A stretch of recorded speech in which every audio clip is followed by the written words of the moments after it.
دوستو کسی بھی دین کو نہ ماننے والے ایتھیسٹ جن کا ماننا ہے کہ انسان کا پیدا ہونا اور پھر مر جانا محض ایک اتفاق ہے، جیسے دنیا کے باقی جانور، پودے اور کائنات کی ہر چیز کر رہی ہے، بلکہ کئی غیر مسلم بھی ہمیشہ ایک سوال کو ہتھیار کے طور پر مسلمانوں کو گمراہ کرنے کے لیے ہمیشہ ان سے کرتے رہتے ہیں کہ اس کائنات کو پیدا کرنے سے پہلے جب کوئی بھی زندہ چیز موجود نہیں تھی تب اللہ تعالیٰ کیا کر رہا تھا۔ اب دیکھا جائے تو یہ بہت ہی انسانی سوچوں کو اور دماغ کو ہلا دینے والا ایک ایسا سوال ہے جس کا جواب نہ ملنے پر انسان خود سے اس کے جوابات تلاش کرنے کی کوشش کرے گا، اور ایٹ دی اینڈ اس کا اللہ تعالیٰ پر یقین اور ایمان مسلسل کمزور ہونے لگے گا، کیونکہ اس کا دماغ خود سے اس کو جواب بنا کر دے گا جو کہ اسے گمراہ کر سکتے ہیں۔ لیکن دوستو صرف ایک لائن میں یا آسان الفاظ کے اندر میں آپ کو اس کا جواب سمجھانا چاہوں تو اس کا جواب یہ ہے کہ ٹائم بذات خود اللہ تعالیٰ کی ہی تخلیق ہے۔ ٹائم کو بذات خود اللہ تعالیٰ نے ہی پیدا کیا، بالکل ایسے ہی جیسے اللہ تعالیٰ نے موت کو پیدا کیا۔ اسی لیے اللہ تعالیٰ کی پیدا کردہ تخلیق اس کی مخلوق ہے، اور وہ اپنے پیدا کرنے والے کے حکم کے تابع ہے، کیونکہ خالق اپنی تخلیق کا غلام کبھی بھی نہیں ہو سکتا۔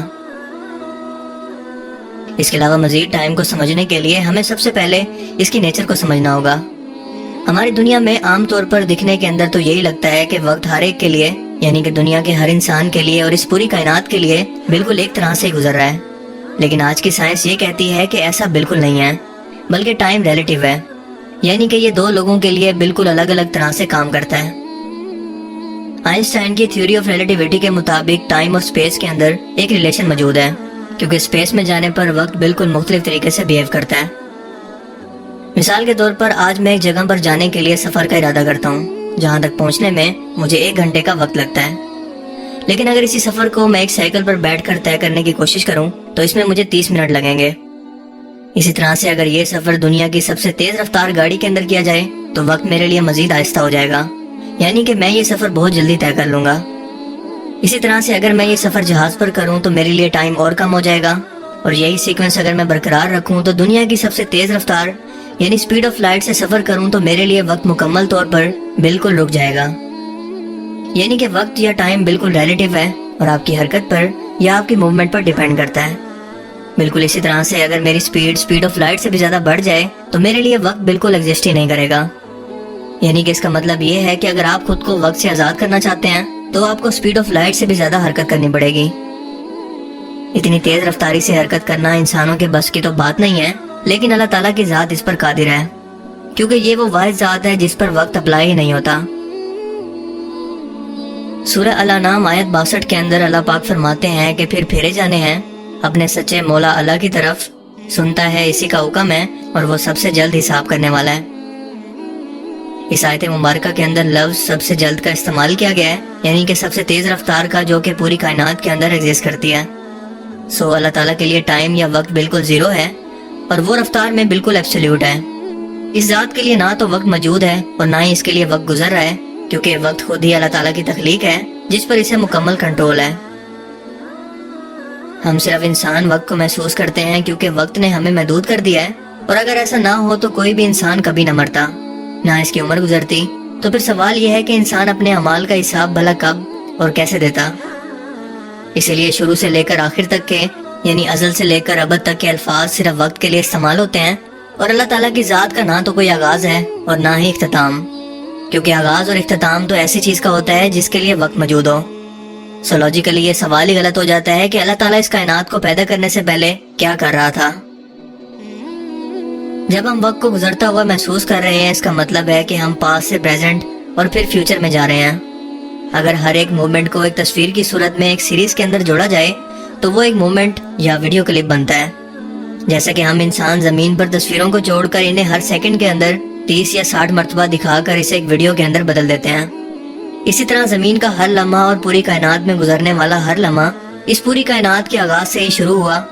یعنی کہ آسان الفاظ میں یوں کہیں کہ وقت کا آغاز اس کائنات کے آغاز کے وقت سے ہی ہوا۔ اس کائنات کے بننے سے پہلے ٹائم جیسی کوئی چیز موجود ہی نہیں تھی۔ یعنی کہ دنیا میں بھی ہم انسانوں کا ٹائم گزر رہا ہے، وہ پاس تو بن رہا ہے لیکن ختم نہیں ہو رہا، اور اسی طرح سے ہمارا فیوچر بھی موجود ہے۔ یعنی کہ یہ سمجھیں کہ ایک پورا کا پورا روڈ ہے جس کے درمیان میں ہم موجود ہیں، ہمارے پیچھے پاسٹ ہے اور ہمارے سامنے فیوچر موجود ہے۔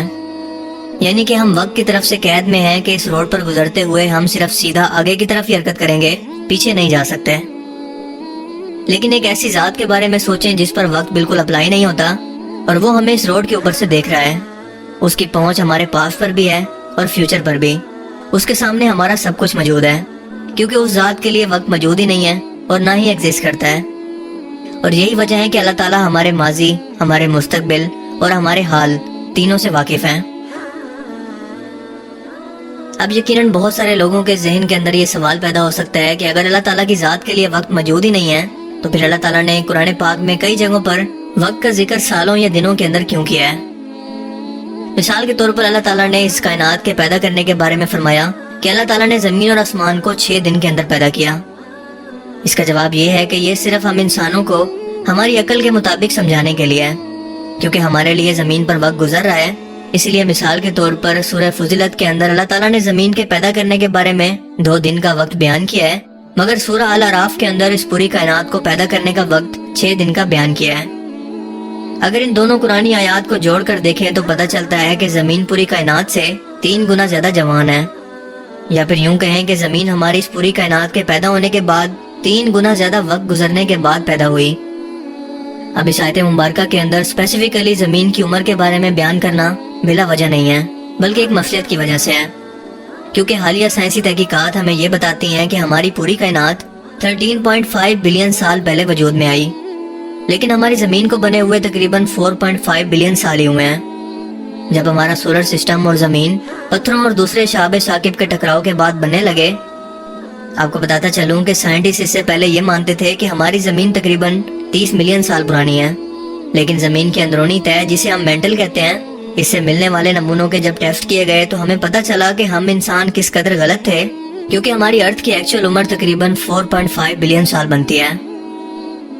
لیکن آج سے 1400 سال پہلے نازل ہونے والی کتاب قرآن مجید کے اندر اس پوری کائنات کی اور زمین کی ایکچوئل عمر کو بیان کر دیا گیا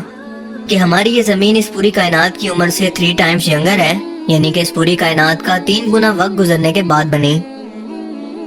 بے شک اللہ تعالیٰ کی ذات سب جانتی ہے، اور اس وقت جب کوئی بھی جن اور انسان موجود نہیں تھے، اس کائنات کے سارے پروسیس کے بارے میں صرف وہی ذات بیان کر سکتی ہے جو کہ اسے بنانے والی ہو یا پھر اس وقت پر موجود ہو، اور وہی تو ہے اللہ تعالیٰ کی ذات. آئی ہوپ کہ آج کی اس ویڈیو سے آپ کو بہت کچھ نیا جاننے کو ملا ہوگا اور آپ کو یہ ویڈیو پسند آیا ہوگا. اگر آپ کو یہ ویڈیو اچھا لگا تو اسے لائک کیجیے، اور مزید اس طرح کے انفارمیٹیو ویڈیوز کے لیے اس چینل کو ضرور سبسکرائب کریں. اب میں ملوں گا آپ سے ایک نئی انٹرسٹنگ ویڈیو میں، تب تک کے لیے اپنا بہت سا خیال رکھیے گا. Thanks for watching this video. اللہ حافظ.